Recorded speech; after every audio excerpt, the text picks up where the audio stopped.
All history begins with God. We've been held in His hand with everlasting love, led with loving kindness, given hope for the future yet to come, and in time we will understand the mystery of His plan. His plan for each of us, individually and corporately, as the church body. Over the last 200 or so years, this area has had a history, pretty interesting history. We'll jump a little bit into the mid-1800s when Texas became first a republic and then later a state. And settlement, colonization began. And in that colonization, land grants were being given out, and men would come to do land speculation, looking for a new future. And so they came to Texas looking for something new, a new beginning. And often these were men of faith, of strong faith. And it would be their faith in the Lord that often guided them to make the step to explore.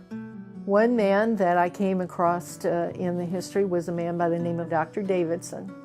And Dr. Davidson's homestead was where Last Days Ministries, the property that they ended up being on. That was his homestead, and he is the one who laid out the town of Garden Valley and began to sell off lots to people, to new settlers coming in. And at one time it was quite a thriving little community. There was, at the very beginning, a store at the four-way stop, what we all know as the four-way stop in Garden Valley. It originally was a trading post that the French had established to trade with the Indians. It later was the stop for the stagecoach, or the coaches traveling from Tyler to the Dallas area.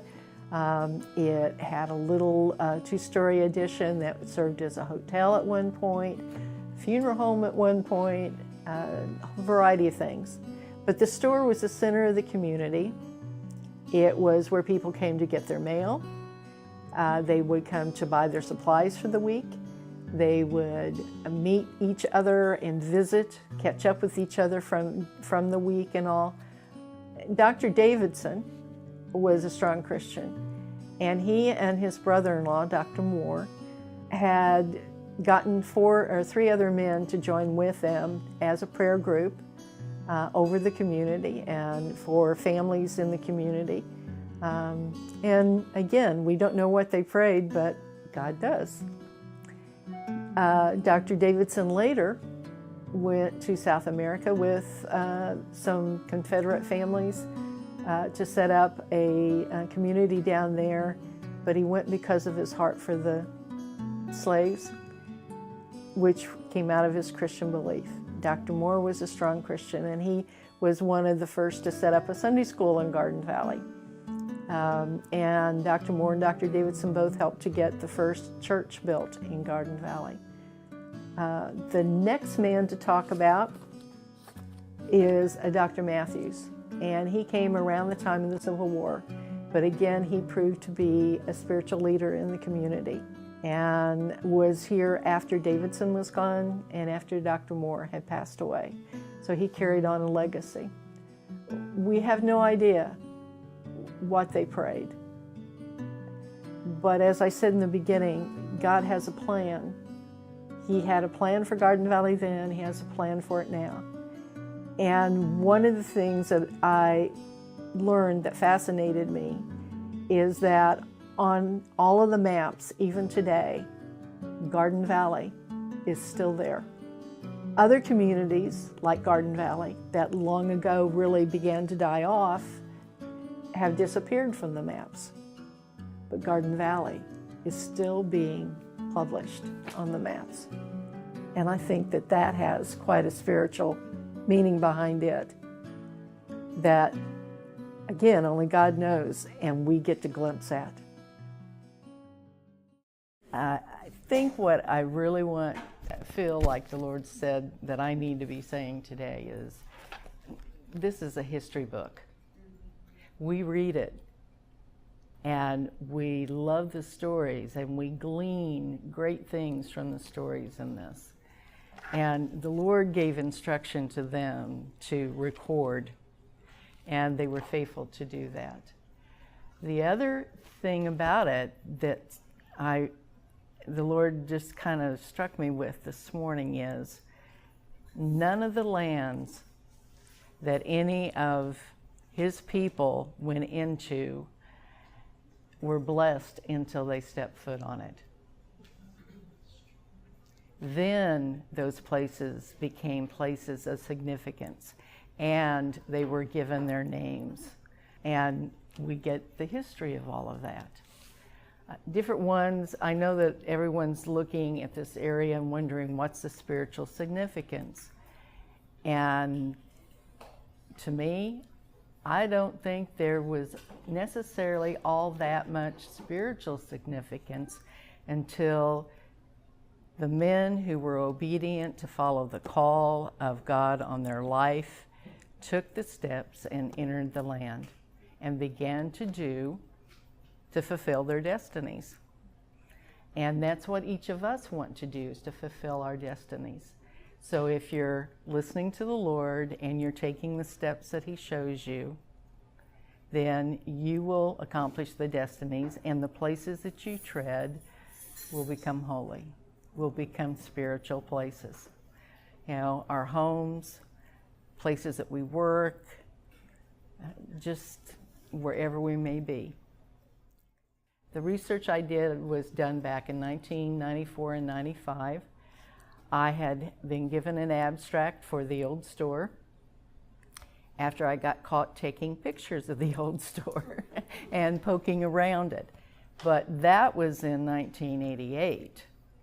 And I had a young family, so I didn't spend time looking at the abstract until several years later when I really had some time. And then it was just like Alice in Wonderland in a way, you know, kind of falling into this to a whole new world and just being fascinated by it. And so I've had four file cabinets full of information. And several months ago, we had new windows put in the house, and we had to move everything away from where windows had been. And so some of my stuff has ended up in storage, and some of it I still happen to have and set aside in one room. So you get to glean a little bit of that back there. I was asked last night about this property. And from what I have done research-wise, this property was basically bought by some men to use as farmland. And that's what they did with it. Now, that may have, well, in fact, when Agape Force came here, it was still a farm. Because I remember some of the early Agape Force people telling me about the old farmhouse that they had to tear down so that they could begin to build the buildings that are now Mercy Ships buildings and all. Dr. Davidson's homestead was a property where Last Days and Teen Mania was at, which is now, and I can't remember, JAMA. It's now the JAMA property.